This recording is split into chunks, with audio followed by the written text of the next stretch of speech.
El general Manuel Belgrano es, por supuesto, el creador de la bandera, es a quien conmemoramos cada 20 de junio, pero entendemos que fue mucho más que eso, ¿no? Posiblemente esa primera figura que adquirimos en la escuela primaria, que vimos en las revistas de nuestra infancia y demás, en esta madurez nos demanda analizarlo y entenderlo en una mirada más profunda, ¿no? Y mirá qué suerte tenemos, qué grata oportunidad tenemos aquí en Pelado Stream de que con quien podamos abordar a ese otro Manuel Belgrano sea nada menos que Eduardo Carelli, que tiene nombre propio, casi que no le hace falta presentación. Gracias por acompañarnos, Eduardo. No, por favor, Daniel. Manuel José Joaquín del Corazón de Jesús Belgrano.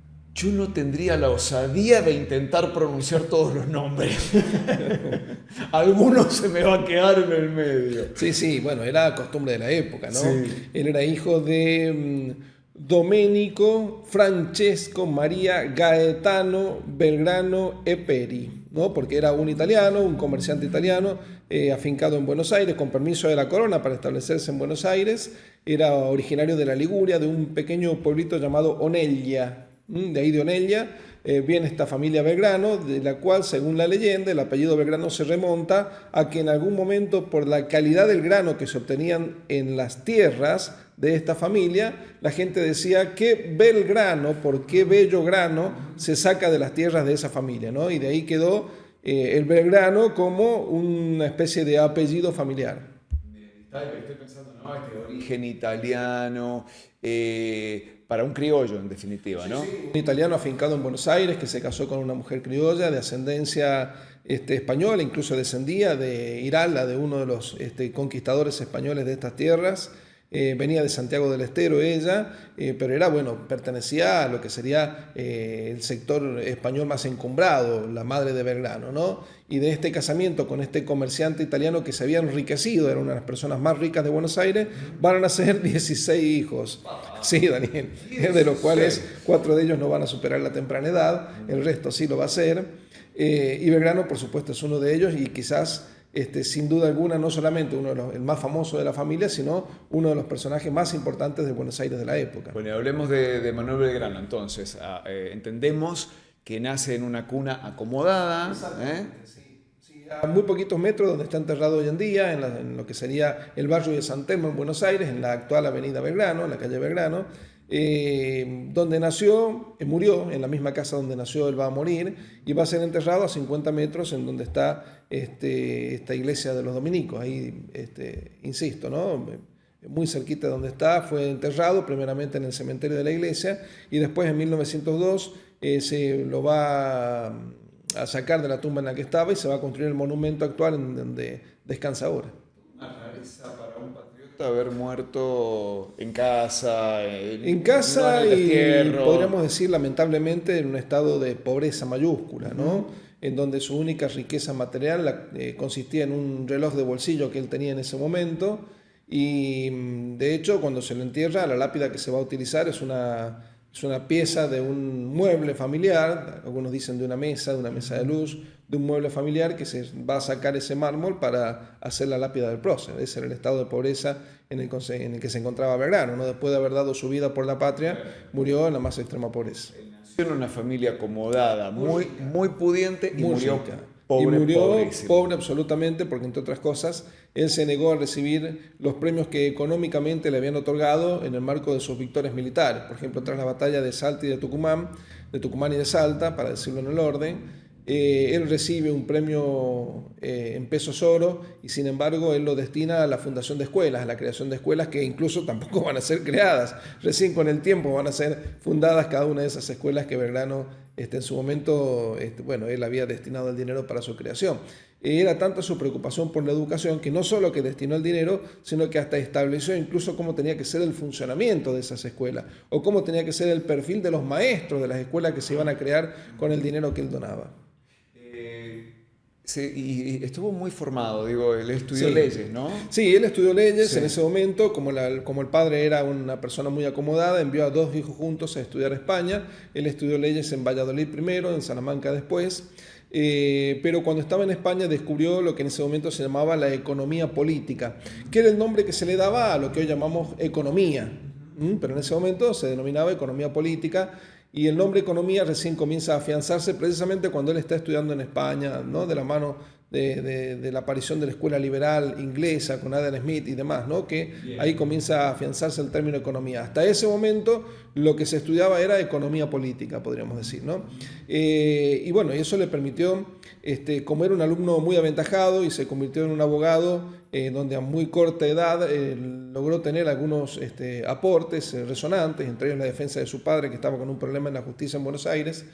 Le significó que se le concediera, el Vaticano le concediera un permiso para leer todo tipo de libros. Sí, así que él pudo acceder a bibliografía que otras personas no podían leer. Incluso hay bibliografía revolucionaria. Cuando él llega a España es en el año 1789, el año de la Revolución Francesa, así que accede a todo tipo de bibliografía. Leyó a Montesquieu, leyó a Rousseau, y tuvo la particularidad de poder leer a los escritores fisiócratas franceses. Incluso tradujo al castellano escritos de François Quesnay. Quesnay era un médico de la corona francesa que en su momento cambió la óptica de la economía diciendo que la riqueza radicaba en la tierra. Por lo tanto, el desarrollo de la tierra, la agricultura esencialmente, también otra riqueza como las minas, pero esencialmente la agricultura, lo que hacían era generar una cantidad de riqueza que lo convertía en motor de la economía. Entonces la tierra era el motor de la economía, y esa riqueza que generaba la tierra tenía que circular en el resto de la sociedad, haciendo que la sociedad progrese. Y en el marco de esas ideas fisócratas existía un lema. Ese lema era laissez-faire, laissez-passer, dejar hacer, dejar pasar, ¿no? Que es un lema que después va a pasar de lleno a los liberales. Entonces Belgrano va a traducir escritos fisócratas al castellano y los introduce a España y después los introduce a nuestras tierras. Él está viviendo en España en ese momento. Por eso consideramos a Belgrano como uno de los padres fundadores del modelo que hoy definiríamos como agrícola-ganadero, ¿no? Por estos escritos que él, exactamente. Estando en España se va a convertir en secretario del Consulado de Comercio en Buenos Aires, y desde ese lugar también va a incentivar el desarrollo de la agricultura, de la ganadería, pero también, sobre todo, el desarrollo de la industria local y de la educación pública, ¿no? Él va a ser el antecesor de Sarmiento, podríamos decir, ¿no? Es el primero que va a hablar de la necesidad de una educación pública, de educar a hombres, de educar a mujeres, de la importancia de la escuela primaria. Entonces a Belgrano se le debe el primer impulso en la educación. Incluso va a crear una escuela de náutica, una escuela de dibujo y geometría. Era la generación anterior a la de Sarmiento, ¿no? Sí, sí, bastante anterior, ¿no? Porque sí, estamos hablando de que de que Belgrano realiza esto cuando está ya destinado a Buenos Aires, antes de la Revolución de Mayo de 1810, y a Sarmiento lo vamos a tener 5 décadas después. Un Belgrano joven, digamos. Un Belgrano que está llevando adelante su carrera política y económica en Buenos Aires, ¿no? Se convierte en una figura fulgurante del Buenos Aires de ese momento. Incluso hasta tiene su propio partido político que él lidera, que es el Partido Carlotista, ¿no? Ellos proponían que una hermana del rey de España que estaba preso por parte de Napoleón, Fernando VII, se llamaba Carlota Joaquina, estaba casada con el príncipe regente de Portugal que gobernaba Brasil. Entonces se armó un partido político que buscaba que Carlota Joaquina se hiciera cargo del gobierno de estas tierras, ¿no?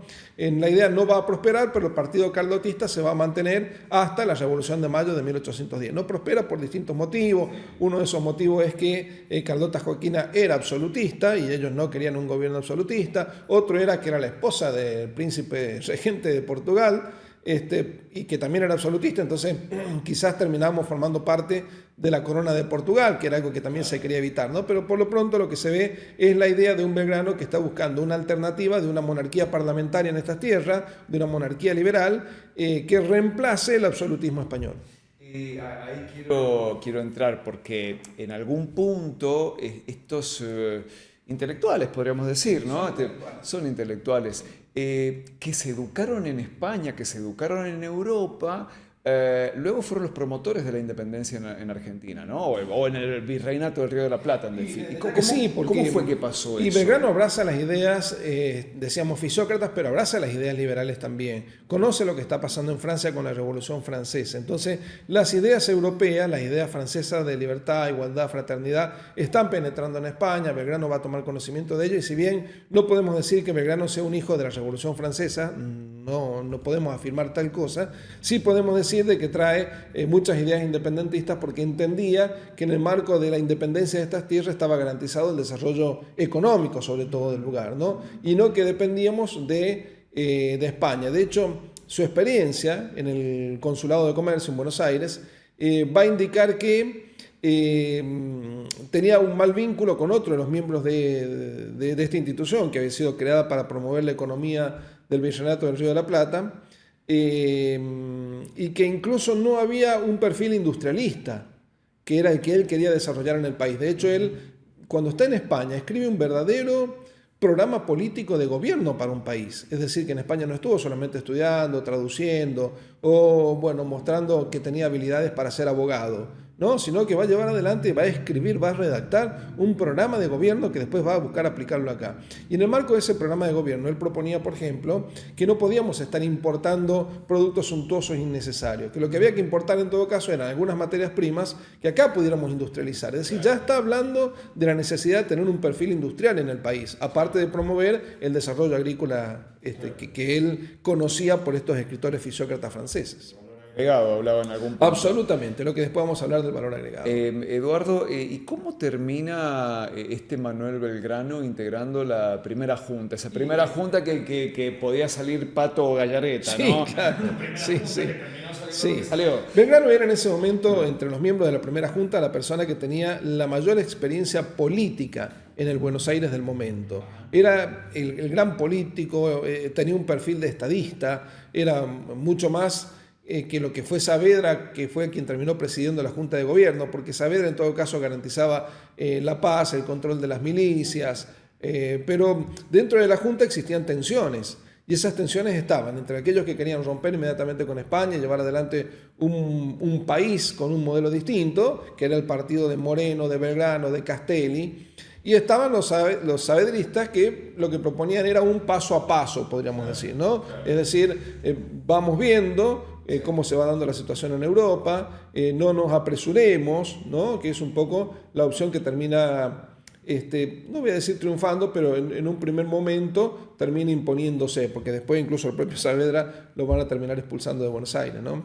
Pero sí, Belgrano es el gran estadista del momento, el gran político del momento, y es quizás quien, por méritos, antecedentes y laureles, debió haber, pero estamos haciendo historia contrafáctica, Daniel, debió haber sido el presidente de esa primera junta de gobierno patrio, ¿no? Eso hubiera sido darle un temperamento que no tenía la y primera hubiese junta. sido definir el perfil del país de una manera absolutamente distinta al que finalmente hemos tenido, podríamos decir, ¿no? Porque hubiese sido una persona con un ímpetu, con conocimiento, con experiencia en Europa, con una idea de educación pública y gratuita cuando esa idea no estaba absolutamente difundida, con un perfil industrialista, y habría que ver qué hubiese sido de las relaciones del país con las otras partes del nuevo país naciente, con las otras partes del Virreinato del Río de la Plata, ¿no? De hecho, cuando la Junta de Gobierno lo envía a Belgrano, un poco para sacarlo de Buenos Aires, del escenario porteño, a la campaña al Paraguay, que termina con 2 derrotas trágicas por parte de Belgrano,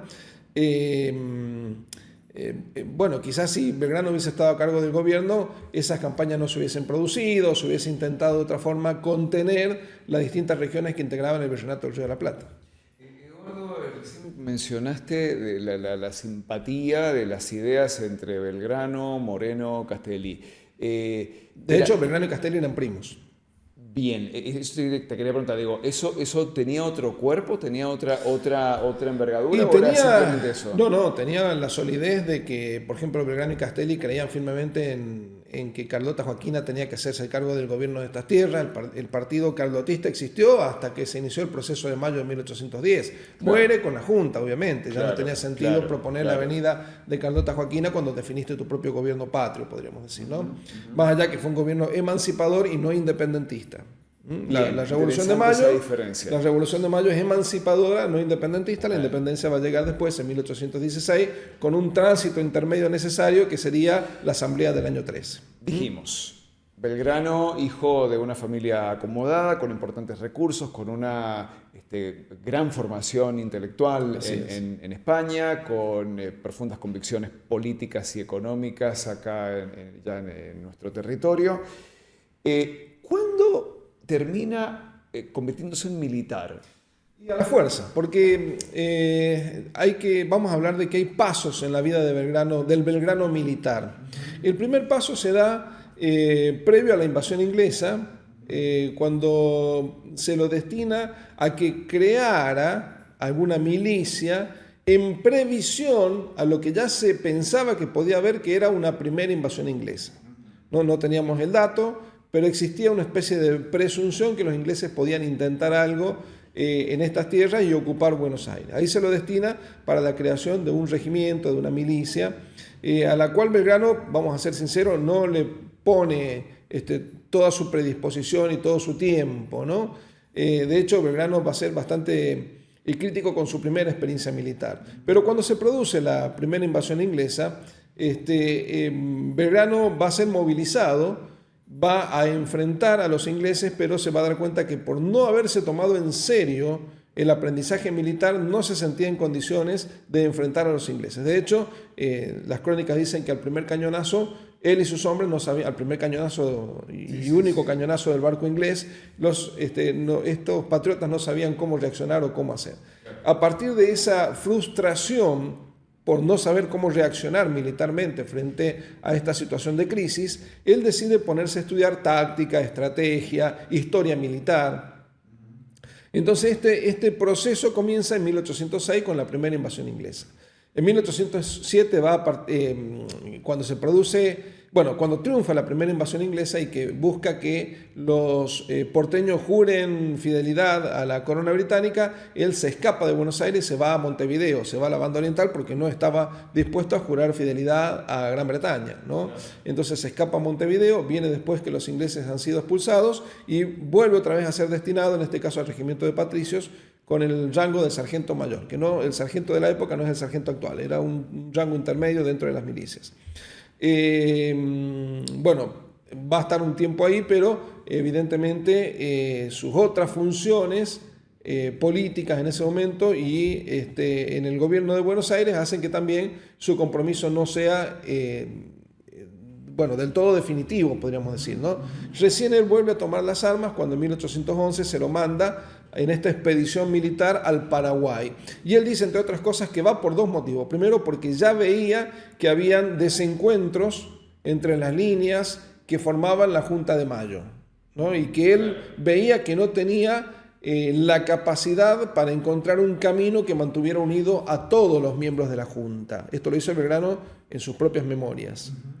Y el otro motivo es porque él no iba a demostrar que prefería la comodidad de Buenos Aires, ¿no? Antes que llevar adelante la campaña militar al Paraguay. Es decir, él no iba a dejar bajo ningún punto de vista que se leyera en la sociedad de la época que rechazó ser enviado a la campaña del Paraguay porque prefería quedarse en la comodidad, ¿no?, familiar, económica y de cargos políticos que le ofrecía Buenos Aires. Por eso podría haberlo hecho, podría haber dicho que no me hago cargo de esa campaña, no tengo formación militar, y sin embargo se hizo cargo de la campaña y fue aprendiendo. Incluso durante la campaña se rodeó de algunos militares de experiencia que le fueron enseñando el oficio del mando y de las armas en la medida que la expedición militar se fue extendiendo, fue marchando hacia el Paraguay. Va a ser derrotado militarmente, pero bueno, ya se fue convirtiendo a fuerza de estas experiencias militares en uno de las personas con mayor preparación militar del momento. No era su formación inicial, no era su gusto, lo había rechazado cuando fue más joven aprender el oficio de las armas, pero a fuerza de circunstancias se terminó convirtiendo en una persona que comenzó a tener alguna experiencia militar, que después la va a volcar en sus triunfos militares en las batallas de Tucumán y de Salta, y después va a ser derrotado nuevamente en las batallas de Vilcapugio y Ayohuma en el Alto Perú, pero bueno, esa es una historia posterior, más adelante. Entramos en el territorio de su encuentro con San Martín, ¿no? Bueno, después viene el encuentro con San Martín, cuando Belgrano está a cargo del Ejército del Norte, lo van a retirar del cargo después de las derrotas de Vilcapugio y Ayohuma, precisamente en el Alto Perú. El Alto Perú era un territorio absolutamente dificultoso para aquel que quisiera avanzar y ocuparlo, ¿no? Le costó a Belgrano cuando avanzó hacia el norte y las derrotas que sufrió, le costó a los españoles cuando avanzaron hacia nuestro territorio y las derrotas que fueron sufriendo en el noroeste argentino. Por algo Belgrano los derrota en Tucumán y en Salta. La batalla... Y después Güemes, ¿no? Y bueno, Güemes que va a llevar adelante una efectiva defensa de lo que sería el noroeste argentino y va a rechazar hasta 6 distintas invasiones que los realistas, y digo realista y no español, Daniel, los realistas intentaron llevar desde Perú hacia el norte argentino. 6 intentos de invasión van a ser rechazados por Güemes. En esa época no podemos hablar de ejércitos españoles y ejércitos americanos. Es bastante confuso, ¿no? Las fuerzas patriotas americanas estaban compuestas también por españoles e incluso por muchos soldados pertenecientes a otros países, y las fuerzas realistas que defendían al rey de España estaban compuestas por muchos americanos. Entonces más tenemos que hablar de una especie de gran guerra civil americana que de una guerra de americanos contra españoles. Es una guerra ideológica. Exactamente, es una guerra ideológica. Es por quién tomabas partido, si tomabas partido por la independencia, tomabas partido por el rey. Y esa grieta, para usar una palabra actual, se veía en todas las sociedades. Incluso en la sociedad sanjuanina de la época también estaba la grieta entre los que eran pro gobierno patrio y los que eran realistas, ¿no? Que estaban a favor del rey. Y entonces ahí, bueno, Belgrano tuvo una consustanciación ideológica también con San Martín, ¿no? Conoce a San Martín, Sí. San Martín llevaba la orden de detenerlo, incluso a Belgrano, de tomarlo prisionero y remitirlo a Buenos Aires, después de las derrotas del Alto Perú. Y cuando San Martín conoce a Belgrano, que ese encuentro, según algún consenso de los historiadores, está dado en la posta de Yatasto, hay algunos que no están de acuerdo con eso, pero en su mayoría coinciden en que el encuentro se produjo en la famosa posta de Yatasto, ahí en Salta, cerca de Metam. Y ese encuentro va a hacer que los dos se conozcan, porque no se conocían, se van a conocer en ese encuentro, y que naciera una, podríamos decir, profunda admiración por parte de San Martín hacia Belgrano, ¿no? Y valoró el derrotero militar que Belgrano había tenido en el Alto Perú, en donde con el armamento que tuvo, con el ejército que pudo armar, con la disciplina que pudo lograr, tuvo sus aportes a lo que sería el inicio de la independencia de nuestro país, ¿no? Primero con el famoso éxodo jujeño, que fue clave para desgastar el avance español hacia nuestras tierras, y después los triunfos de Tucumán y de Salta. La batalla de Tucumán también fue muy importante porque levantó mucho el ánimo del ejército del norte, del ejército patriota, en una batalla donde estaban en inferioridad militar, pero que por distintas circunstancias, ¿no? Por ejemplo, para tratar de confundir al ejército español y mostrar que se tenía un poder militar que no era el real, se quemaron una serie de pastizales, se levantó una manga de langosta y esa manga de langosta avanzó directamente sobre el ejército español, sobre el ejército realista, confundiéndolo totalmente, ¿no? Lo cual propició el triunfo de las fuerzas patriotas. Entonces se dieron una serie de circunstancias que permitieron que esa batalla de Tucumán fuera clave para la defensa de todo el norte argentino, ¿no? Al punto que Belgrano vio en esa manga de langosta algún tipo de intercesión divina, ¿no? Y que la Virgen de alguna forma había estado presente en la batalla, ¿no? Y finalmente Belgrano trasciende como creador de la bandera. Digo, de todo es como que lo sintetiza. Pero la fíjate, bandera. Daniel, a la simplicidad que llegamos, que le adjudicamos a la creación de la bandera la obra más importante de Belgrano y estamos dejando de lado todo lo que estamos hablando en este momento. Pero sí, por supuesto, la creación de la bandera, de la cual incluso desconocemos exactamente cuál fue la bandera. No sabemos si fue una bandera celeste, blanca y celeste o blanca, celeste y blanca. Y esta confusión está en que luego de la derrota de Ayohuma, muchos historiadores también coinciden en que esas banderas nunca fueron encontradas, ¿no? Las banderas del ejército patriota. Y parecería ser que Belgrano se las entrega a un sacerdote amigo de una pequeña iglesia cerca de Macha, en Bolivia, en el Alto Perú, y este sacerdote las esconde detrás de un cuadro de una santa, de Santa Teresa, creo que fue. Y permanecieron escondidas ahí esas banderas hasta el año 1883. Es decir, 70 años después, esas banderas fueron encontradas y fueron categorizadas como bandera 1 y bandera 2, o bandera A, bandera B. Una era celeste, blanca y celeste, como la conocemos a la bandera argentina actual. La otra invertía los colores, era blanca, celeste y blanca. Y se supone que quizás una de ellas habría sido la que fue enarbolada junto al Paraná cuando Belgrano lleva adelante la creación de la bandera. Pero recordemos que a Belgrano se le prohíbe esa bandera que creó. Piden que se deshaga de la bandera porque en ese momento Argentina, las Provincias Unidas del Río de la Plata, lo que va a ser Argentina después, no quería profundizar la confrontación con España. Por lo tanto le pedían a Belgrano que se deshiciera de las banderas. Belgrano evidentemente no se deshizo de la bandera y sería una de estas banderas encontradas en el Alto Perú la que él habría enarbolado junto al Paraná. Y esas banderas presentaron una serie de confusiones, tenían manchas rojas, estaban muy deterioradas, manchas de sangre. Después se comprobó que no era que la bandera era roja, celeste y roja, o celeste, roja y celeste, sino que el rojo era porque el envoltorio con el cual se las cubrió había desteñido con el paso de los años y había manchado las banderas con este rojo que después en la restauración fue eliminado, ¿no? Esas banderas son consideradas las más antiguas que tiene nuestro país. Y evidentemente una de ellas podría haber sido la bandera que Belgrano enarboló en el Paraná. No lo sabemos. Suponemos que una de esas banderas fue la que enarboló Belgrano, la primera. Ahora, esto que estamos conversando, Daniel, un poco refleja a cuánto reducimos la historia, ¿no? Y buscamos identificar el perfil de un prócer con un acontecimiento político, ¿no? A San Martín por ahí lo vinculamos con el cruce de los Andes y los triunfos en Chacabuco y Maipú. Bueno, a Belgrano lo reducimos a haber creado la bandera patria, bandera que, insisto, fue prohibida en ese momento, Belgrano la tuvo que guardar, y que después, durante el Congreso de Tucumán, y cuando era Francisco Narciso de la Prida el presidente del Congreso, él llevó adelante como presidente del Congreso de la Prida, llevó adelante varias decisiones importantes. Por supuesto, la primera, la Declaración de la Independencia, ¿no? Que era el mandato que llevaba por parte de San Martín. Pero la segunda, antes de terminar su mes de mandato, hizo oficializar la bandera celeste y blanca de Belgrano como la bandera patria.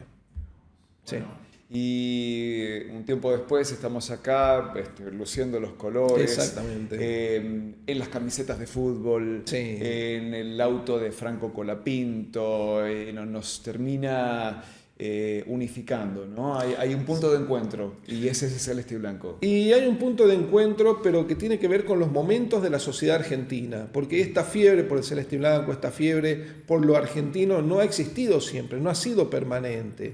Tuvimos momentos o décadas, la década del 90, por ejemplo, en donde o la segunda mitad de la década del 80, la década del 90, donde no existía una fiebre por lo argentino, ni por la argentinidad, ni por la creación de una especie o la concepción de una especie de ser nacional.